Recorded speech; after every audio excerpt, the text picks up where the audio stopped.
The designers I've chosen to study for this assignment from the exhibition What Was Good Design? MoMA's Message from 1944 to 1956 are Charles and Ray Eames. This pair of designers were arguably some of the most influential in the history of the furniture design industry. In 1907, Charles Eames was born in St. Louis, Missouri, while Ray Eames was born a few years later in Sacramento, California in 1912. According to Eames' office, Charles had been studying for 2 years on a scholarship at Washington University in St. Louis before being kicked out for his backing of the architect Frank Lloyd Wright. In 1930, Charles split from his current office and started his own architectural pursuit. It was here where he began to explore new ideas outside the architectural industry, which was recognised by the Cranbrook Academy of Art in Michigan, where he began his alliance and would eventually end up heading the department.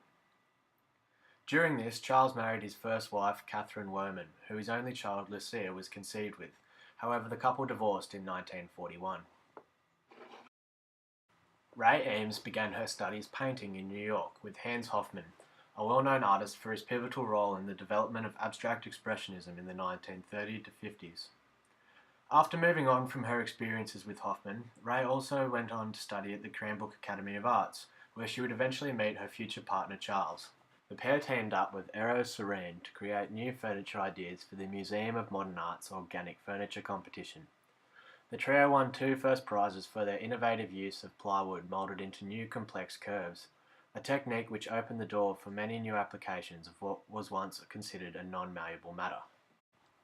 In 1941, the Eameses married, creating one of the most influential design teams of the 20th century. The pair continued their work moulding plywood in California. At this time, World War II was underway, and the couple's design innovations caught the eye of the American Navy. The Navy commissioned the couple to mass-produce their plywood designs into splints and stretchers for wounded soldiers. A company called Evans Productions took on the mass production of these splints in 1941, and is said to have made approximately 150,000 that were used within the war. This contact with the Navy and Evans Productions enabled the pair to access new materials such as fiberglass and reinforced plastics that would have otherwise not been available to them. A few years later, in 1946, Evans Productions began creating the furniture from the Eames' plywood moulded designs. The availability of plastics and methods of bending, gluing and reinforcing enabled a revolution, with their moulded plywood chair being titled the Chair of the Century, which is still mass-produced in America today. In 1949, the couple went on to design and construct a home of their own in California.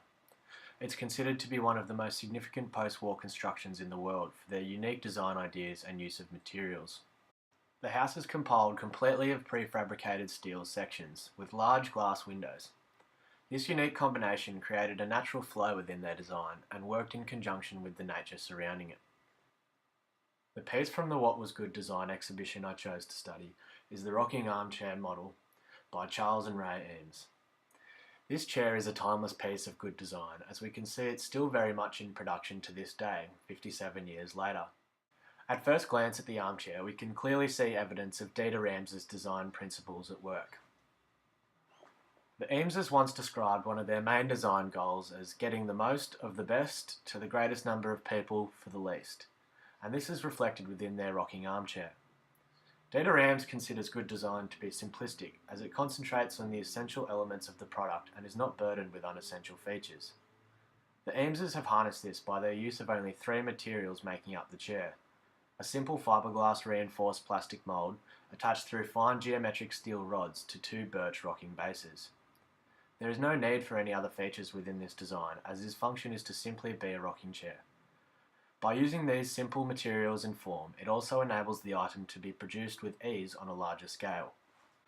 A major part of good design, also considered by Dieter Rams, is innovation, something that the Eameses are no stranger to.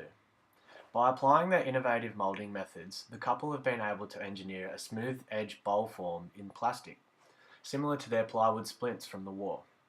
These smooth forms had not yet been applied to furniture design and kicked off new possibilities in the industry, making furniture more suited to the human contour and differing away from the generic square form of classic chairs.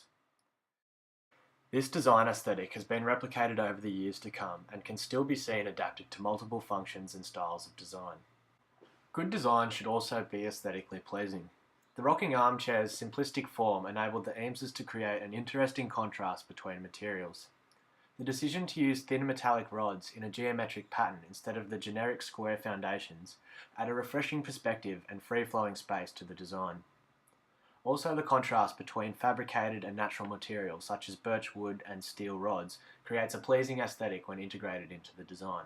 While good design should be aesthetically pleasing, it should also be honest and not attempt to manipulate the consumer with promises that can't be kept. We can see that the rocking armchair has nothing to hide. Its simple structure clearly conveys its function to the consumer. The Eameses have not included any elements to their design that would imply any other function. Finally, Dieter Rams considers a good design to have as little design as possible. Less is better because it concentrates on the essential aspects of the design. While the Eames' design is simple and effective, there are still some elements that I would consider to be overdone. The main functionality of a rocking chair is to be comfortable and relaxing. Personally, I feel as if the addition of a rocking base to this chair design is unnecessary. Due to the hard plastic seat, I can't imagine it would be comfortable to sit in for long periods of time, unlike conventional rocking chairs. When taking this into consideration, I believe that a chair like this would be more suited around a table or living area as a stable platform, without the need for movement. After studying the Eames' and Dieter Rams' principles, I feel that there are many aspects of their work that can be applied into my own designs. Specifically, Dieter Rams' little design as possible approach.